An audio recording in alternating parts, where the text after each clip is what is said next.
ನಮಸ್ಕಾರ ವೀಕ್ಷಕರೇ, ಮತ್ತೊಂದು ವಿಡಿಯೋಗೆ ಸ್ವಾಗತ.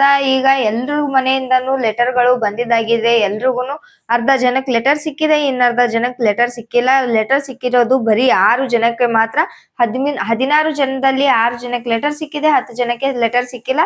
ಯಾರಿಗೆ ಅಂತ ನೋಡೋದಾದ್ರೆ ಮೊದಲನೇ ರೌಂಡ್ ಅಲ್ಲಿ ಧನು ಹಾಗೂ ಅಭಿಷೇಕ್ ಅವರಿಗೆ ಲೆಟರ್ ಬಂದಿರುತ್ತೆ. ಅದರಲ್ಲಿ ಧನುಷ್ ಅವರು ಬಿಟ್ಕೊಡ್ತಾರೆ, ಹಾಗೇನೆ ಅಭಿಷೇಕ್ ಅವರು ಲೆಟರ್ ನ ತಗೋತಾರೆ. ಧನುಷ್ ಅವರ ನಿರ್ಧಾರ ತುಂಬಾನೇ ಸರಿಯಾಗಿತ್ತು ಅಂತ ಹೇಳ್ಬೋದು. ಯಾಕಪ್ಪ ಅಂದ್ರೆ ಅವರ ಮನೆಯಿಂದ ಅವ್ರ ಅಮ್ಮ ಕಾಲ್ ಮಾಡಿದಾಗ ಅಟ್ಲೀಸ್ಟ್ ಅವ್ರ ಧ್ವನಿ ಆದ್ರೂ ಕೇಳಿಸ್ಕೊಂಡಿದೀನಿ, ಆದ್ರೆ ಇವ್ರಿಗೆ ಏನು ಇಲ್ಲ ಅನ್ನೋ ಸಲುವಾಗಿ ಬಿಟ್ಕೊಡ್ತಾರೆ. ಅದು ಒಳ್ಳೆ ನಿರ್ಧಾರ ಅನ್ಬೋದು. ಇನ್ನು ಮಾಳು ಅವರಿಗೆ ಚಂದ್ರಪ್ರಭಾ ಹಾಗೂ ಧ್ರುವಂತ್ ಅವರು ಬಿಟ್ಕೊಡ್ತಾರೆ, ಹಾಗಾಗಿ ಮಾಳು ಅವ್ರಿಗೆ ಸಿಗುತ್ತೆ. ಇನ್ನು ಸುದಿ ಹಾಗೂ ರಘು ಅವ್ರಿಗೆ ಮಧ್ಯ ನಡೆದಾಗ ಅದರಲ್ಲಿ ಗೆದ್ದು ರಘು ಅವರು ಪತ್ರನ ಪಡಿತಾರೆ. ಇನ್ನು ರಿಷಾ ಹಾಗೂ ಸ್ಪಂದನ ಸೂರಜ್ಗಳ ನಡುವೆ ಆಗುತ್ತೆ. ಇನ್ನು ರಿಷಾ ಅವರಿಗೆ ಲೆಟರ್ ಸಿಗುತ್ತೆ. ಇದು ಯಾವ ಆಧಾರದ ಮೇಲೆ ರಿಷಾ ಅವ್ರನ್ನ ಸೆಲೆಕ್ಟ್ ಮಾಡಿಬಿಡ್ತಾರೋ ಏನೋ ಗೊತ್ತಿಲ್ಲ. ಜಾಸ್ತಿ ಜನದಿಂದ ಮಸಿ ಬಳಸ್ಕೊಂಡಿರ್ತಾರಂತೆ, ಅದಕ್ಕೆ ಅವ್ರಿಗೆ ಆ ಫೋರ್ನ ಕೊಡ್ತಾರಂತೆ. ಇದೇನು ಅಯ್ಯೋ ಇದ್ರ ಬಗ್ಗೆ ಏನ್ ಹೇಳ್ಬೇಕು ಅಂತಾನೆ ತಿಳಿತಿಲ್ಲ. ಈ ಅಧಿಕಾರನ ರಿಷಾ ಅವ್ರಿಗೆ ಕೊಡಬಾರ್ದಿತ್ತು ಅನ್ನೋದು ನನ್ನ ಅಭಿಪ್ರಾಯ. ಇದ್ರ ಬಗ್ಗೆ ನಿಮ್ಗೆ ಏನ್ ಅನಿಸುತ್ತೆ ಅನ್ನೋದನ್ನ ಕಮೆಂಟ್ ಮಾಡಿ ಹೇಳಿ. ಇನ್ನು ಅದ್ರಲ್ಲಿ ಅವರು ಸ್ಪಂದನ ಹಾಗೂ ಸೂರಜ್ ಅವರ ಹೆಸರನ್ನ ತಗೋಬಾರ್ದಿತ್ತು ಅನ್ನೋದು ಅನ್ನಕ್ಕಾಗಲ್ಲ. ಅದು ರಿಷಾ ಅವರ ಅಭಿಪ್ರಾಯ. ಯಾರು ಬೇಕಾದ್ರೂ ಹೆಸರನ್ನ ತಗೋಬಹುದಿತ್ತು. ಆದ್ರೆ ಅವರು ಅದಕ್ಕೆ ಹೇಳೋ ಅಂತ ರೀಸನ್ಗಳು ಹಿಂದೆ ಬಂದು ಅಶ್ವಿನಿ ಅವ್ರ ಹತ್ರ ಮಾತಾಡ್ತಾರಲ್ವಾ, ಅದು ಸರಿ ಇಲ್ಲ ಅಂತ ಹೇಳ್ಬೋದು. ಇಲ್ಲ ನನಗೆ ಲೆಟರ್ ಬೇಕಿತ್ತು, ನನ್ ಬೂಸ್ಟ್ ಆಗ್ಬೇಕಿತ್ತು, ಯಾರಾದ್ರೂ ಇಬ್ಬರನ್ನ ನಾಮಿನೇಟ್ ಮಾಡ್ಲೇಬೇಕಿ, ಯಾರಾದ್ರೂ ಇಬ್ರು ಪತ್ರನ ಹರಿಲೇಬೇಕಿತ್ತು, ಅದಕ್ಕೆ ನಾನು ಅವ್ರನ್ನ ಹರಿದೆ ಅಂತ ಅಂದಿದ್ರೆ ಆಗಿರೋದು. ಆದ್ರೆ ಸೂರಜ್ ಹಂಗ್ ಮಾಡ್ದ, ಸ್ಪಂದನ ಹಿಂಗಿದ್ದಾಳೆ, ಹಂಗೆ ಹಿಂಗೆ ಅಂತ ಹೇಳ್ತಾರಲ್ವಾ, ಆ ರೀಸನ್ಗಳು ಸರಿ ಇರ್ಲಿಲ್ಲ. ಅದಕ್ಕೆ ಅವ್ರು ಮಾಡಿದ್ದು ಸರಿ ಅಲ್ಲ ಅನಿಸುತ್ತೆ. ಅದ್ ಬಿಟ್ರೆ ಅವ್ರು ಮಾಡಿರೋದು ಏನೂ ತಪ್ಪಿಲ್ಲ ಅಂತ ಕೂಡ ಒಂದ್ ಕಡೆಯಿಂದ ಹೇಳ್ಬೋದು. ಇನ್ನು ನೆಕ್ಸ್ಟ್ ನೋಡೋದಾದ್ರೆ ರಕ್ಷಿತಾ ಹಾಗೂ ರಾಶಿಕಾ ಅವರಿಗೆ ಪತ್ರ ಬಂದಿರುತ್ತೆ. ಮನೆಯವರ ಒಪ್ಪಿಗೆ ಒಮ್ಮತ ಬರ್ದೇ ಇರೋದ್ರಿಂದ ಅವ್ರಿಬ್ರು ಕೂಡ ಲೆಟರ್ ನ ಕಳ್ಕೊತಾರೆ. ಇಲ್ಲಿ ಅಶ್ವಿನಿ ಗೌಡ ಅವ್ರದ್ದು ತುಂಬಾನೇ ತಪ್ಪಾಗಿ ಕಾಣಿಸ್ತಾ ಇದೆ ಇವಾಗ.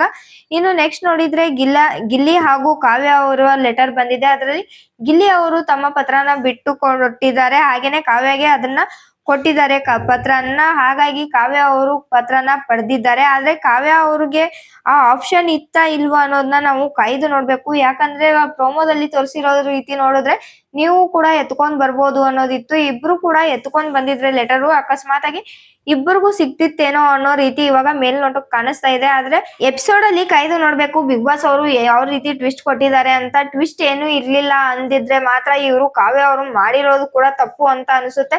ತಮ್ಮ ಮುಂದೆ ಇರೋ ಪತ್ರನ ಹೇಗ್ ಬಿಟ್ಟು ಬರ್ತಾರೆ ಇವರು ಅನ್ನೋದು ಒಂದು. ಇಬ್ರು ಪತ್ರನ ಕೊಟ್ಟು ಒಬ್ಬರದೇ ಎತ್ಕೊಂಡ್ ಬರ್ಬೇಕು ಅಂದಾಗ ಅಟ್ಲೀಸ್ಟ್ ನಂದಾದ್ರೂ ನಾನು ಎತ್ಕೊಂಡ್ ಹೋಗ್ತೀನಿ ಅನ್ನೋ ರೀತಿ ಇರ್ಬೇಕು. ಆದ್ರೆ ನೀವು ಎತ್ಕೊಂಡ್ ಬರ್ಬೋದು, ಇಲ್ಲ ಬಿಟ್ಟು ಬರ್ಬೋದು ಅಂತ ಮಾತ್ರ ಹೇಳಿದ್ರೆ ಬಿಗ್ ಬಾಸ್ ಅವರು ಎತ್ಕೊಂಡ್ ಬಂದಿಲ್ಲ ಅಂದ್ರೆ ಅದು ನಿಜವಾಗ್ಲೂ ತಪ್ಪಾಗುತ್ತೆ. ಆದ್ರೆ ಬಿಗ್ ಬಾಸ್ ಅವರು ಅಷ್ಟು ಈಸಿಯಾಗಿ ಏನು ಕೊಟ್ಟಿರೋದಿಲ್ಲ ಅಂತ ನನ್ನ ಅಭಿಪ್ರಾಯ. ಇನ್ನು ಕಾಯ್ದು ನೋಡೋಣ ಏನಾಗುತ್ತೆ ಅಂತ. ಇನ್ನು ನೆಕ್ಸ್ಟ್ ನೋಡೋದಾದ್ರೆ ಜಾನ್ವಿ ಅವರಿಗೆ ಹಾಗೆ ಅಶ್ವಿನಿ ಗೌಡ ಅವರಿಗೆ ಪತ್ರ ಬಂದಿದೆ. ಇಬ್ರಲ್ಲಿ ಒಬ್ರು ತಗೋಬೇಕು, ಇನ್ನೊಬ್ರದನ್ನ ಬಿಡ್ಬೇಕು ಅಂತ ಇದ್ದಾಗ ಅಶ್ವಿನಿ ಗೌಡ ಅವರು ಜಾನ್ವಿ ಅವರಿಗೆ ಇಲ್ಲಿ ಪತ್ರನ ಬಿಟ್ಕೊಟ್ಟಿದ್ದಾರೆ. ಇದು ತುಂಬಾನೇ ಒಳ್ಳೆ ವಿಷಯ ಅಂತ ಹೇಳ್ಬೋದು ಅಶ್ವಿನಿ ಕಡೆಯಿಂದ. ಯಾಕಪ್ಪ ಅಂದ್ರೆ ಅಶ್ವಿನಿ ಗೌಡ ಅವ್ರಿಗೆ ಮತ್ತೆ ಜಾನ್ವಿ ಅವರಿಗೆ ಏನೇ ಮನಸ್ತಾಪ ಆಗಿದ್ರು ಕೂಡ ಅಶ್ವಿನಿ ಅವರು ಒಂದು ತಮ್ಮ ನಿಲುವನ್ನ ಹೇಳ್ತಾನೆ ಇದ್ದಾರೆ.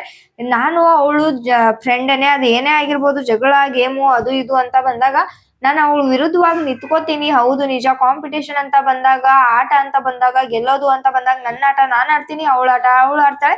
ಆದ್ರೆ ನಮ್ಮ ಫ್ರೆಂಡ್ಶಿಪ್ ಹೀಗೆ ಇದ್ದೇ ಇರುತ್ತೆ. ಅವಳ ಮೇಲೆ ಯಾವುದೇ ರೀತಿಯಾದ ಬೇಜಾರ್ ಕೂಡ ನನಗಿಲ್ಲ ಅಂತ ಅಶ್ವಿನಿ ಗೌಡ ಅವರು ಹೇಳ್ತಾ ಇದ್ರು. ಅದನ್ನ ಇವಾಗ ಪ್ರೂವ್ ಕೂಡ ಮಾಡಿದ್ದಾರೆ. ಇನ್ನು ಜಾನ್ವಿ ಅವರು ಹೇಳ್ತಿದ್ದು ಏನಪ್ಪಾ ಅಂದ್ರೆ, ನಂದು ನಿಂದು ಫ್ರೆಂಡ್ಶಿಪ್ ಮುಗಿದೋಗಿದೆ, ಕ್ಲೋಸ್ ಆಗಿದೆ, ನಮ್ಮಿಬ್ಬರ ಮಧ್ಯ ಏನು ಇಲ್ಲ ಅಂತ ಹೇಳಿದ್ರು ಕೂಡ ಅಶ್ವಿನಿ ಗೌಡ ಅವರು ಜಾನ್ವಿ ಅವರಿಗೆ ಬಿಟ್ಕೊಟ್ಟಿದ್ದಾರೆ. ಇದು ಎಲ್ರಿಗೂ ಇಷ್ಟ ಆಗುತ್ತೆ ಅಂತ ಹೇಳ್ಬೋದು.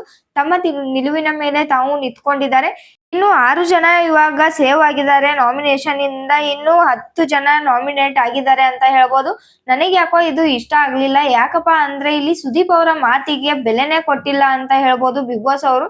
ಯಾಕಪ್ಪ ಅಂದ್ರೆ ಸುದೀಪ್ ಅವರು ಹೇಳ್ತಾರೆ, ಈ ವಾರ ಯಾವುದೇ ರೀತಿಯಾದ ಟಾಸ್ಕ್ ಇರೋದಿಲ್ಲ, ಹಾಗೇನೆ ನಿಮ್ಮೆಲ್ಲರನ್ನು ಕೂಡ ಇನ್ಕ್ಲೂಡಿಂಗ್ ಕ್ಯಾಪ್ಟನ್ ಕೂಡ ನಾನು ನಾಮಿನೇಟ್ ಮಾಡ್ತಾ ಇದ್ದೀನಿ. ಅವರು ಯಾರೇ ಸೇವ್ ಆಗ್ಬೇಕು ಅಂದ್ರೂ ಕೂಡ ನಿಮ್ಮ ಟ್ಯಾಲೆಂಟ್ ನ, ನಿಮ್ಮ ವ್ಯಕ್ತಿತ್ವನ ತೋರಿಸ್ಕೊಂಡು ನೀವು ಉಳ್ಕೋಬೇಕು ಈ ಮನೆಯಲ್ಲಿ ಅಂತ ಹೇಳ್ತಾರೆ. ಆದ್ರೆ ಇಲ್ಲಿ ಏನಾಗುತ್ತಪ್ಪ ಅಂದ್ರೆ ಬಿಗ್ ಬಾಸ್ ಅವರು ಯಾರಿಗೋ ಒಬ್ರು ಲೆಟರ್ ಕೊಡ್ತಾರೆ, ಅವ್ರು ಒಂದ್ ಟಾಸ್ಕ್ ಇಲ್ಲ, ಒಂದ್ ಮಾತಾಡ್ಬಿಟ್ಟು ಮಾಡಿ ಅದೆಲ್ಲ ಸರಿ, ಓಕೆ ಟಾಸ್ಕ್ ಇಲ್ಲ, ಹಾಗೇನೆ ವೈಮನಸ್ಸು ಯಾರ್ಯಾರ್ದೋ ಯಾವ್ಯಾವ ಅಧಿಕಾರನ ಯಾರ್ಯಾರ ಕೈಗೂ ಕೊಟ್ಟಿದ್ದಾರೆ ಅಂತ ಹೇಳ್ಬೋದು. ಇವಾಗ ರಕ್ಷಿತಾ ಹಾಗೂ ರಾಶಿಕಾ ಅವ್ರದಲ್ಲೂ ನೋಡ್ಬೋದಿತ್ತು, ಮನೆಯವ್ರಿಗೆಲ್ಲ ಅಧಿಕಾರ ಕೊಟ್ಬಿಟ್ರು. ಇನ್ನು ರಾಶಿ ಅವ್ರದ್ದು ರಿಷಾ ಅವ್ರದ್ದು ಹಾಗೆ ಆಯ್ತು, ಅವ್ರ ಕೈಗೆ ಅಧಿಕಾರನ ಕೊಟ್ರು. ಇದೇ ರೀತಿಯಾಗಿ ಮತ್ತೆ ಎಲ್ರಿಗೂ ಸಮಾನವಾಗಿ ಕೂಡ ಅಧಿಕಾರ ಸಿಕ್ಕಿಲ್ಲ ಅಂತ ಹೇಳ್ಬೋದು.